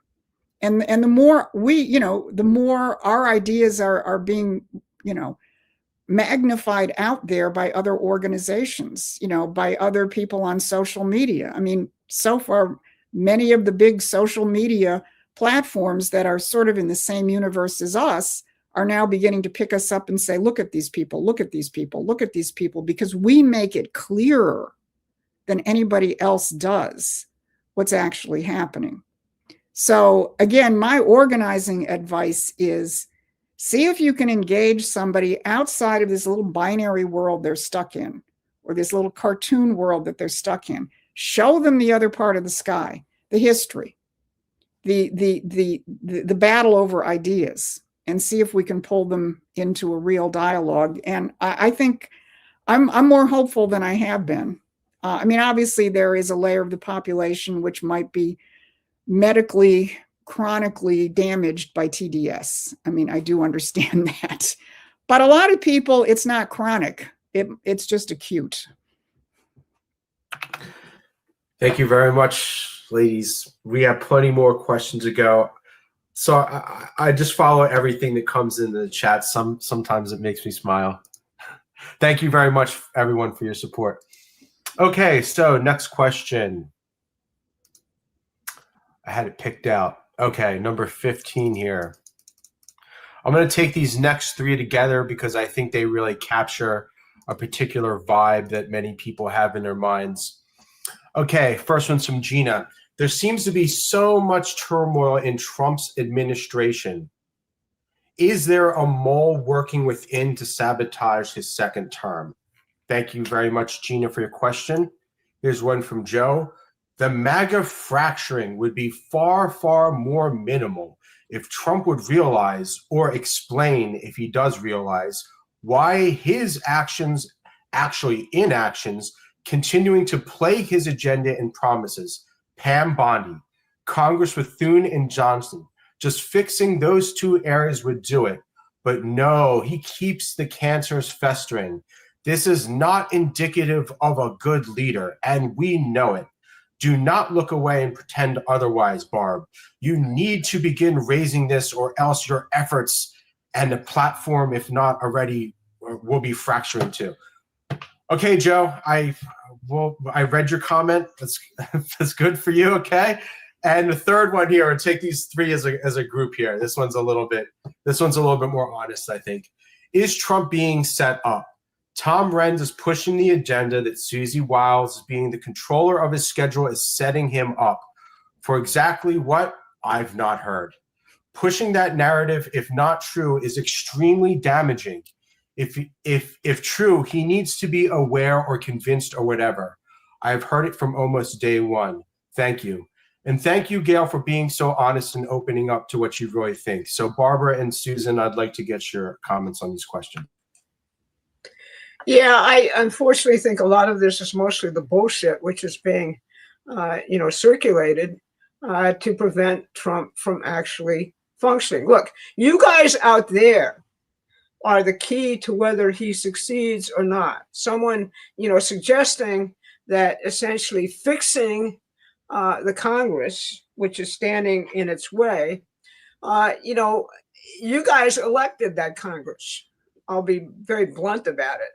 And we've got to change that. We've got to change that in the midterms, because the sole criterion for the midterms is, are you on board with the Trump agenda or not? If you are, you have my vote. That's the way you actually can fix that. Concerning Pam Bondi, I don't think you're going to get another person right now, however much you may disagree with her actions, through the Senate. Matt Gaetz essentially got vetoed by the Senate. She, so far, in my view, is dealing with quite a few problems. Number one, she is still dealing with the Justice Department, which is mostly, it's a huge department. Go to the DOJ website and look at the department. How many people are there? How many have we cleaned out? There's a lot of them been cleaned out of the FBI already, a lot from Main Justice, but not everybody. And the point is that and how is she supposed to bring cases, which everybody wants? They want to see James Comey in handcuffs. They'd like to see Letitia James in handcuffs. She brought those cases in the only two places in the United States you could bring them under the current rules of evidence and criminal procedure: in Alexandria and in Norfolk, in the case of Letitia James, in Alexandria in the case of James Comey. The other choice with Comey was Washington, D.C. All right, now on the other side, y'all are complaining about the judges and the radicals in these cities. Well, Alexandria is basically got a bench which would make your hair stand on end. The worst is true of Washington, D.C., which is who presided over all of J6 and all of the things which went on in Trump's first term. All right. So now you're going to say that it's Pam Bondi's fault that those prosecutions didn't work. Those were her two choices in that situation. My understanding is that she is bringing a conspiracy case in a different district, and they are putting that together right now. But you have to take into account that it's a huge swamp that we're cleaning out and reforming, and there is huge resistance. People are firing at Trump every single day. The administration is dysfunctional. Trump doesn't know what he's doing. This person or that person secretly attacked him. All this crap. And if you look at a cabinet meeting, if you take the time to actually see it, which they do transparently, they put them on. Nobody is pretending there. It's probably the most transparent, place in all of history. Yeah, Susie Wiles made a very unfortunate choice in that she thought she could outdo Vanity Fair to make it even more transparent. Really, you can't do that, even if you think you're the best communicator in history. The enemy press is the enemy press. It's a sewer. But look at what happened. Look at the response to that by the administration. Trump basically said, "Yeah, I do have an alcoholic personality." All right. J.D. Vance said, "Yeah, I do believe in conspiracy theories, but only the ones that are true." And all of them said nothing that she said here, she hasn't actually said to us openly. All right. So the heart of all of this conspiracy, which people have set up around Susie Wiles, is that she's this super secret manipulator, who has all of these Zionist connections and worked for Mercury Strategies, in which part of her job was to be a lobbyist for Israeli interests, etc. That's a job. Okay. That's Washington, D.C. That's how the whole damn government operates. All right. And what Trump is doing is his first term, he frankly got, overwhelmed by deep state operations. He now knows everybody concerned. He now knows every single aspect of what they're doing. He will draw people to him, just like any good ruler draws his enemy close. That confuses people. All right. But I'd sure as hell like to know what they're doing as opposed to letting them shoot at me from afar behind a shield. So you got to think about these things. You should read Machiavelli. You got to educate yourself in terms of how these things have actually operated in history. And he is a master of exactly this type of operating where he flanks and flanks and flanks. And he does things which, if you're stuck in this binary world that Susan is talking about, you're gonna freak out, okay? Like, putting his arm around Mark Levin. Whoa! Does that mean he's really a Zionist, complete Zionist agent, and the Jews are running everything? No. He's got to basically control Netanyahu. He's got to control Israel. He's got to know what they're doing. And he has to operate in that arena to do that. Okay, so my overall thought about all of this is how they're responding at this point, to paint something as completely chaotic, which is completely deliberate. Yeah, I want to jump in and respond in a different way and do it from the standpoint of something I saw further up in the chat, which is somebody who couldn't find the leaflet that we were talking about. So, Adam, I'm going to wend my way over to our website, and I want to walk the link. The link is pinned in the chat. Okay. If you have access to the YouTube chat, I know it's kind of messy, but at the very top of the chat window should be a pinned comment. That's where you can find it. I also just added it to the website, and I'm gonna add the link to the YouTube description. Just reload the page in maybe like a minute, and I'll add the link to the new leaflet there right now. I'm adding it. All right. I want to share the screen anyway, because I think it's really important, given this last couple of comments, you know, that people are, no, I want to share, this screen. I want to share, not that one.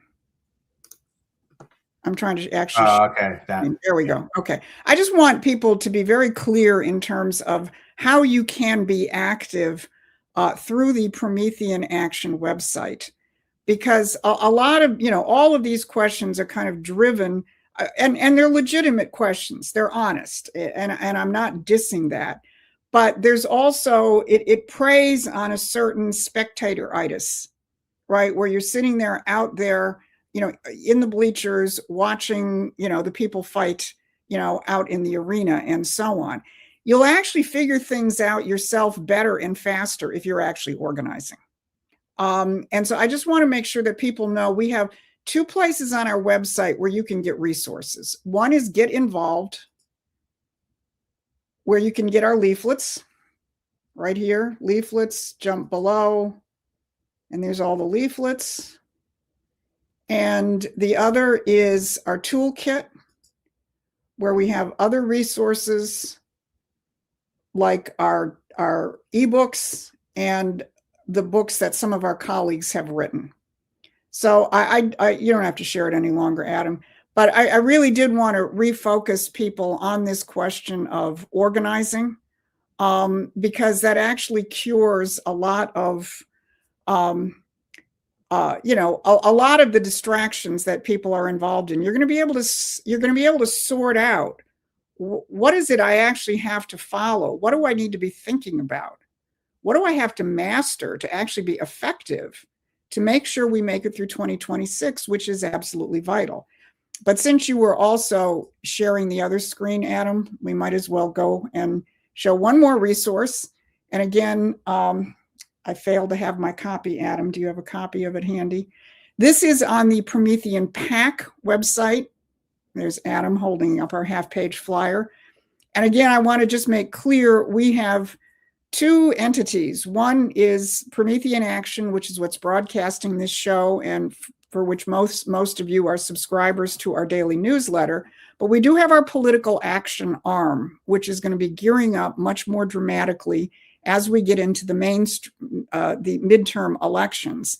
And we do have another organizing tool on the Promethean PAC website, which is, and Adam's probably going to put up the link for Promethean PAC there in a second, which is this half-page flyer, which you can order from us and use to intervene into the policy discussion in your local areas. Now, as we get into 2026, we're probably going to be providing you with the PAC will be providing you with other resources as we, you know, as the shape of the fight, I think, for the midterms gears up. But I encourage people to go to these links that he's just identified here, or go to the Promethean PAC website. You will see this.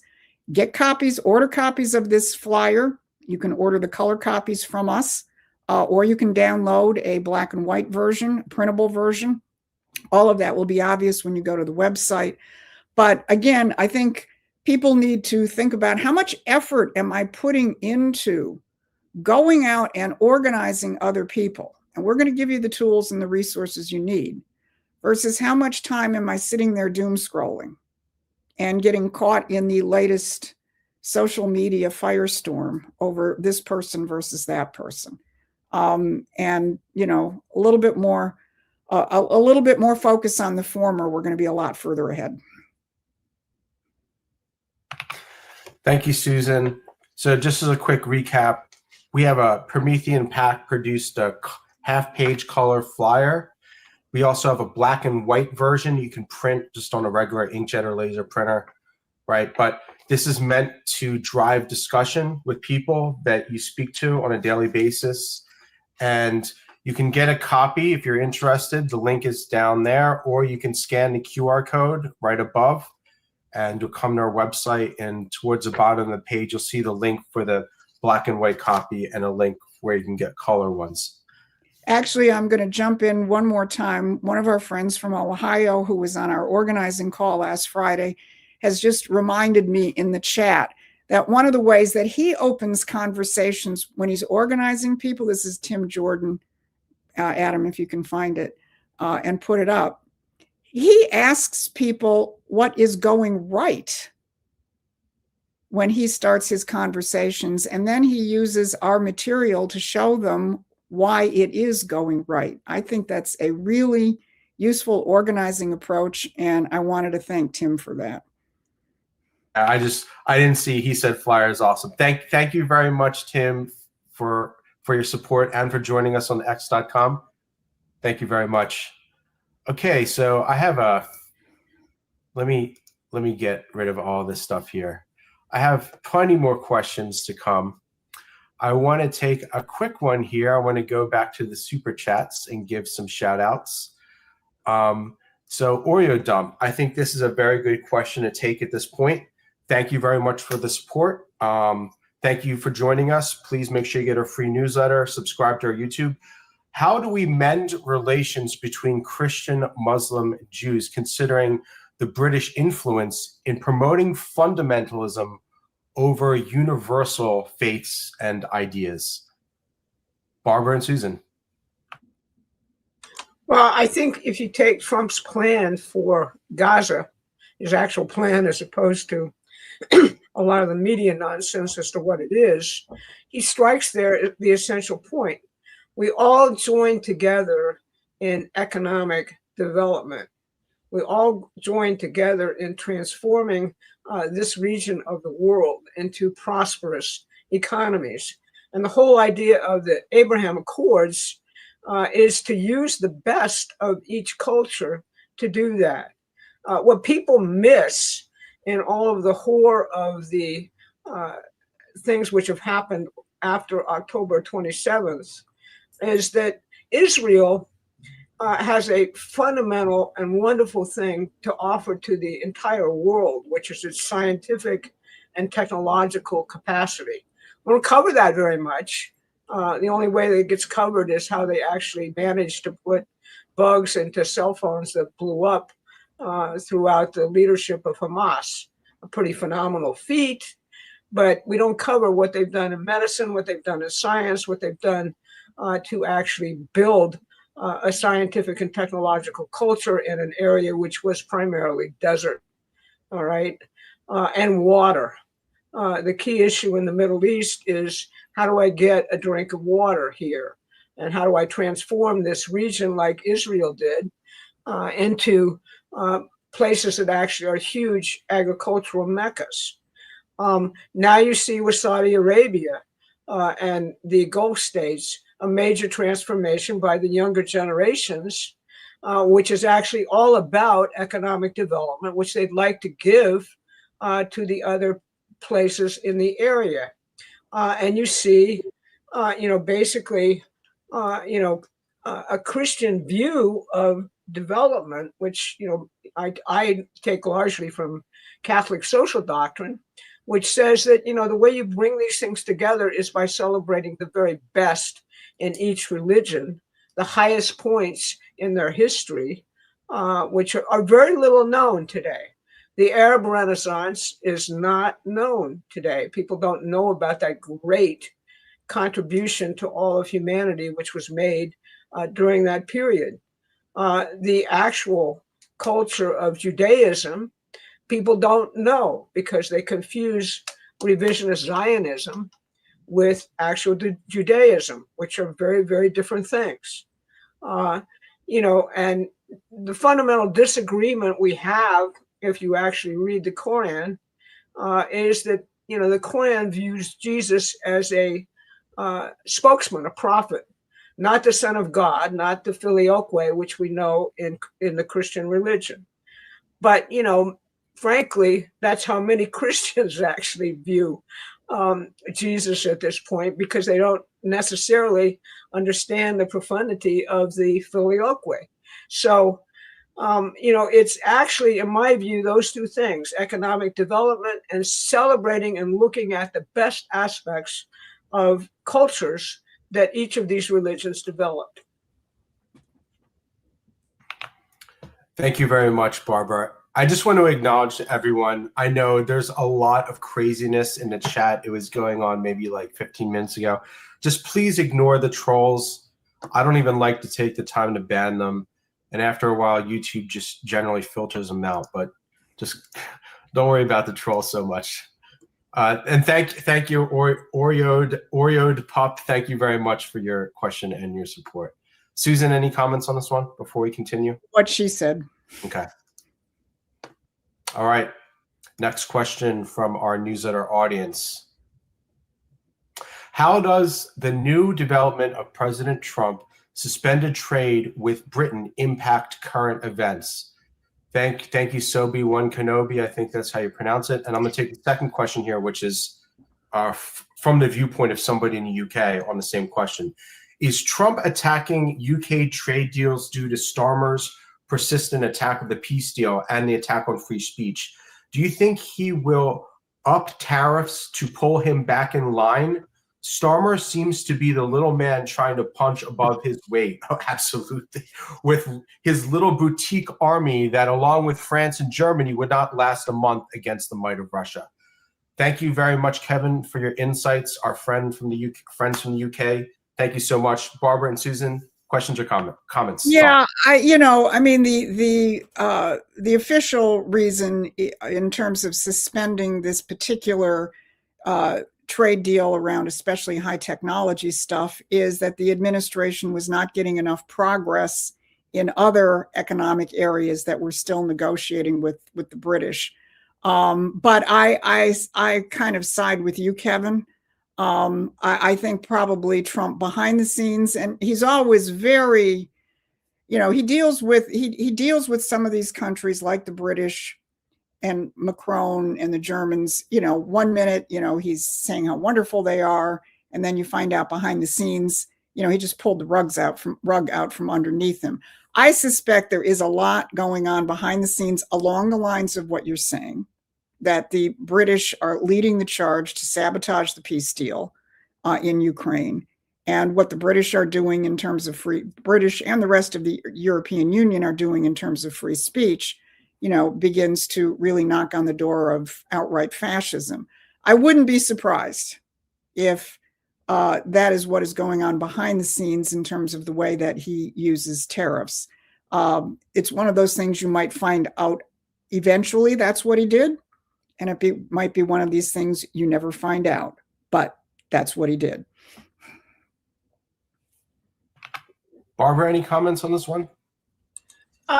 Just a brief one. If you read the new national security doctrine, I think you basically, will see what Trump is up to very, very graphically.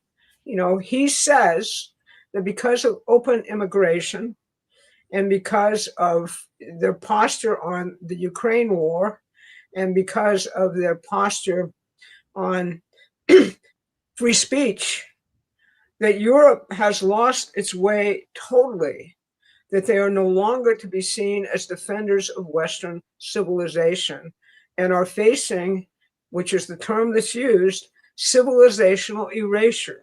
Not because of anything the United States is going to do, but because these types of empires ultimately completely fail. Their people rise up and change things. Hopefully that has occurred in Europe. And the response right now is we're going to basically call everyone who disagrees with us a white racist extremist, and we're going to basically, put them in jail for thought crimes. That is not just verging on fascism. That is the policy of Hitler's Germany. Basically, people failed in their concrete thinking about the Reich, and therefore they could juridically be imprisoned for thinking the wrong things. That's what's going on in Europe right now. And it's not, hyperbole or rhetoric to call that fascism. Trump chose the term civilizational erasure, to actually give weight to what's actually happening. And he's going to continue that approach because these countries are truly lost. And the danger is, as he keeps emphasizing, they're screwing around at this point, could very well result in World War III.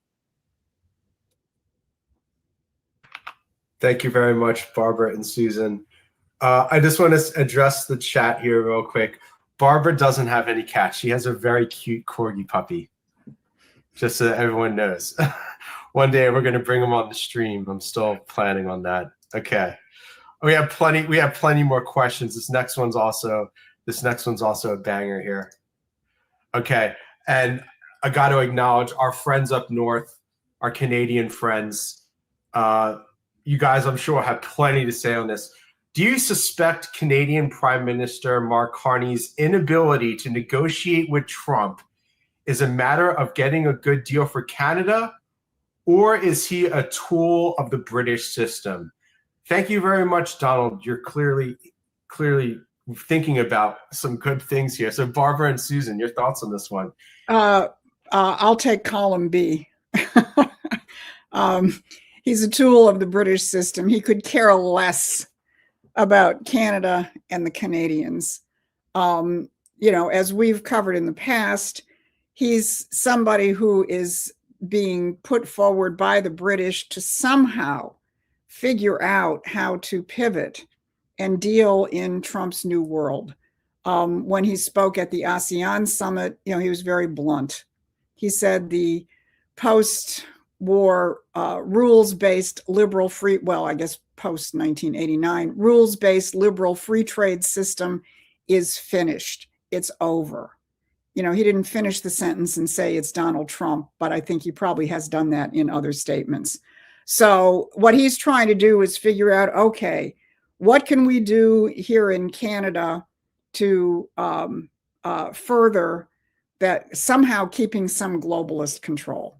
So he's out there trying to negotiate his own deals with countries in Asia, in the Pacific region, and so on, which are Lilliputian compared to what Trump is doing. He's trying to somehow keep things under control in Canada, by throwing a few sops in terms of allowing for some energy transfers out in the western part of Canada, which you couldn't do before, and so on. But all of this is just saying we're in Trump's world right now, and we are trying to come up with some kind of economic and strategic policies where we can either sabotage him or we can outweight him. And I suspect it's more of the latter than the former, because these guys will always play the long game. Thank you very much, Barbara and Susan. Thank you, everyone on YouTube. If you're just joining us, please give us a like if you haven't yet already. If you're new here, we do 3 political updates a week, plus this live broadcast every Thursday. Subscribe to our YouTube channel. Hit the bell button. Maybe you'll get a notification. Okay, we have plenty more questions from all over the world. I guess we'll continue. We had quite a few questions from the UK and from the UK this time. So we'll take this next one on Liz Truss, former Prime Minister of the UK, now being featured on John Solomon's Just News podcast network. Never heard of her perform. She seems disgusted with the UK, as did her guests. I got bored listening to them complain about the terrible problems in the UK. Would you have any thoughts about what Liz Truss is trying to accomplish with regards to Britain? Would she be on the same page as Promethean Action with regards to England's intent to dominate global finance? What was your opinion on his previous service as the Prime Minister of Great Britain? Thank you so much for your vital information and dedication to our country. I look forward to your emails. Thank you very much, Penny, for your question. Barbara and Susan, are you ladies following what Liz Truss has been doing recently? I haven't been. She obviously ticked off the oligarchy of Britain, and had a very short reign as prime minister. I sort of view these people from Britain coming in as populists on Trump's side, with kind of a view that prove it. I have a similar view of Nigel Farage. Actions speak louder than words, in my view. And I haven't seen really an articulated program coming from Truss or from Nigel Farage, which is anywhere near, something which I can say really aligns with what Trump is doing in the United States. But I'm open to see something change there. Yeah, I would just add, I'm in the same boat as Barbara. I've seen her popping up recently, and it is the case that her prime ministership was basically brought down by the City of London over something she was trying to do. So that's, one check mark in the good column. But there's obviously in Britain, and I'm sure in Canada and in Australia and other countries, you do have an explosion of individuals and probably, proto movements and so on, who are understandably reacting against the terrible things that are happening in their country. And, we had this here in the United States too, movements that were against the destruction of our economy, the destruction of our culture, and, perpetual wars and so on. But the bottom line really is, what are you for? Because all of these things that were against all of this stuff, you can take some of the people who were running against Trump this last time, the effort to put forward a Ron DeSantis from Florida. Well, when it came to all the things they were against, DeSantis and Trump probably line up pretty closely against the genderization, against crappy election practices, against this, against that, and so on. But where the rubber meets the road is, what are you for? And what Trump was for is an economic revolution, which breaks with the control of the central banks, which breaks with the financialization, and returns to this American system outlook, which he doesn't put in those terms, but everything he is doing falls in line with the American system. There is nothing that a Ron DeSantis, for example, does that I see that falls in line, or very little, and if it does, it's probably accidental, with the American system. And so I think you have to use the same standard. It's what Barbara said, but you have to use the same standard in these other countries. Yeah, you're in horrible situations. You're going to have lots of things spring up being against the horrors. But what you got to look for, you got to build. And I'm not in these countries. So is you've actually got to build a movement which is like Trump, in the sense that it understands what are the principles of a successful economy? What are the principles of a sovereign foreign policy, and are fighting for those principles? I think that's going to be a little harder to find. Thank you, Susan. We have a follow-up question here from Oreo de Pup. The question before was the one about how do we mend relations between Christians, Muslims, and Jews. So here's a follow-up. Thanks for such a thoughtful answer. What's your view on Mamdani? Is he still a Soros British pawn, or do you think Trump won him over? He's still a pawn, but Barbara and Susan, your thoughts on this, please.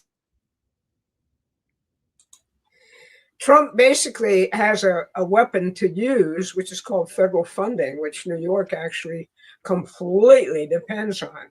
All right. So if you're looking at the Love Fest, which occurred in the Oval, basically it was, I love New York. That's what Trump actually loves. All right. That's his background. That's his history. That's where he built things. I'm not going to allow you to destroy it. He is still, kind of a Soros guy. He's completely progressive. His ideas are completely nuts in terms of what the city can afford to do. But he's made certain modifications. He's come around to the idea that police are kind of a good thing, as opposed to a bad thing. And we'll just have to see what happens.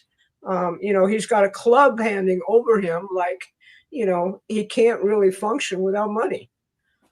He's got a club hanging over him also from all of the corporations which still make New York City their home. It is, after all, the financial center of the United States, as bad as that has been under Wall Street's rule.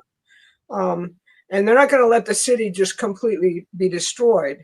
But, the reason why he won was because it's become impossible in New York City to live if you do not make at least $150,000, $250,000 a year. If you look at New York and see this divide of income, which we've dealt with ever since we had this so-called post-industrial society imposed on us, you've got a whole group of what I call accidental millionaires and billionaires, who actually are just nothing but riverboat gamblers who actually, won on Wall Street or on all of these so-called, investment firms in New York City. And the rest of the city, that which makes it work, is desperately trying to survive in an economy in which I think the last time I looked, there was a huge percentage beneath the federal poverty line, which makes it impossible to live. So that's why he won, because everybody was asking the question, what can you do for me in terms of helping me survive on a day-to-day basis, particularly young people who, obviously a lot of people flock to New York because that's where the action is. That's where I went to New York for the first time. That's where the action is. That's what I got to figure out in terms of how the country runs or what have you. But it's impossible at this point to live there for a lot of people. And they picked somebody who said, I'll make transportation free. I'll do all these things and make sure that you can live. And he's not going to be able to do that. That's just simply not going to work. So we'll just have to see. Susan, any thoughts? No, I think Barbara hit the nail on the head. But I do want to respond to something I saw in the chat, which is from Laura Veach. And I think it's really useful. She said, thanks to listening to you in Promethean Action, I can now figure out I think she said Tennessee, who the McConnell creeps are and who the legitimate candidates are. Thank you. Laura, I want to ask you, share your research with us. Oh, Kentucky, sorry. Apologies. Kentucky, not Tennessee. For those of you out there who are literate in the local races that you're looking at, we're not going to be on the ground everywhere. We know you can't rely on newspaper coverage or social media posts in terms of who the candidates are, who the good candidates are, and who they aren't. We'd really appreciate your input on this. We may not end up agreeing with you all the time, I'll be blunt. And I'll be blunt from the standpoint, there's a lot of times where people latch onto a grassroots candidate who might, tick off some of the right boxes, but doesn't have a snowball's chance of hell in winning. And Trump knows he's actually got to win, hence certain decisions that he makes that we may have to abide by for tactical reasons. But that all being said, we really would appreciate input from all of you out there in the United States, especially as we go through this primary period, because it's going to be very, very difficult for us to, do accurate assessments without on the ground kind of activity. And then I want to throw in one more thing, because I've seen something happening here in Michigan, and I want people to be cognizant of it. It's what I call Trumpification, or the Trump effect. I am seeing candidates and elected officials here in Michigan that I would have put firmly, completely, and probably permanently in the rhino anti-Trump category who are out there now singing Donald Trump's song, trying to foster Trump's agenda. And I think it's an important, now, does that mean I'm going to trust these people? No.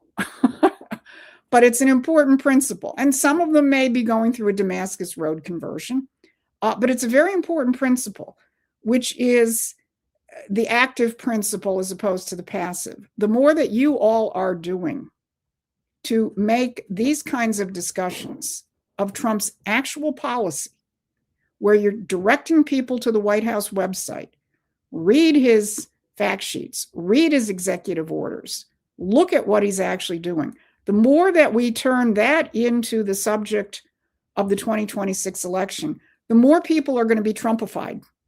Some of them are going to be Trumpified permanently. Some of them will be Trumpified temporarily. But that's better than them not being Trumpified, and that's very much up to all of you. Thank you very much, Barbara and Susan. I want to give a quick shout out here to BG. Thank you very much for joining us every week, brother. Black Cat's taking a nap, bringing the Irish cows this week. Merry Christmas. Yes, and I want to wish a Merry Christmas and Happy Holiday season to everyone on the chat. I'll just throw a little Christmas cheer here on the frame before we close. I'm going to close with a final question here, which I think is a really good one to end on. I'll just read it here. I really appreciate your information, and it makes a lot of sense. You said not to get caught up in the psyops that are happening online, but I'm wondering about that because there are so many, and some of the things are actually things to be upset about, like funding the Taliban and not passing the SAVE Act. I would appreciate your point of view on how to hold steady in the midst of turmoil. It would also be great to know why the government is funding the Taliban. If you have time, thanks for everything. Thank you, Jean, for the question and comment. Barbara and Susan, how do you stay grounded when all the media is just pushing so much turmoil and confusion? Well, I'll answer that, and Barbara may have something to say about the Taliban. It's remembering what the war is about, and recognize it's not about labels, it's not about tactics, it's not about some gimmick. I voted for perp walks, I voted for this. I've said it before. I voted for an economic revolution, and I think Trump is trying to deliver an economic revolution to free us in the world once again from this evil, vile imperial system. So it's by remembering what the nature of the war is, having a certain amount of confidence based on experience that Donald Trump's got a pretty good grasp of what the war is. Recognize that he's going to make tactical decisions, which sometimes you don't understand, sometimes you don't agree with, and sometimes are wrong. He's not perfect. But he's demonstrated in all, since he came down the escalator in 2016, what his commitment actually is. And you have all these other false standards, they're throwing out, well, until he does this about the Rothschilds, until he does this about this, until he does that about that. Well, those are your standards. Those are not the standards to win the war. So keep your eye on what the war is, constantly return to principles, and recognize how far we've come. I mean, for some of us who've been doing this since 1971, with precious little progress seen for the vast majority of those decades, we are in the middle of something absolutely revolutionary. And also remember to think that the enemy is just going to lie down and let us take it. People say, oh, well, they're going to use vote fraud. And because they're going to use vote fraud, I'm not going to vote. Well, that's like saying the enemy is going to shoot live bullets at me, so I'm not going to fight back. Just keep your mind in the actual strategic war. And Barbara, I don't know if you want to add to that or say something specific about the specifics of that question. Like a lot of stuff on the internet, just takes kind of a complex thing and tries to make it very simple. Primarily what's going on is that U.S. aid groups, which are funded by the government, are being taxed by the Taliban. Outright funding by the U.S. government is prohibited and isn't happening. But there's lots of things, as Susan said, that, Trump doesn't really have power to change. The National Defense Authorization Act, which is now going through the Congress and the Senate, funds Ukraine. To not of billions, which I see on the internet, but to the tune of millions of dollars under, an act passed by Congress. There's lots of things which are being funded, which I don't totally agree with.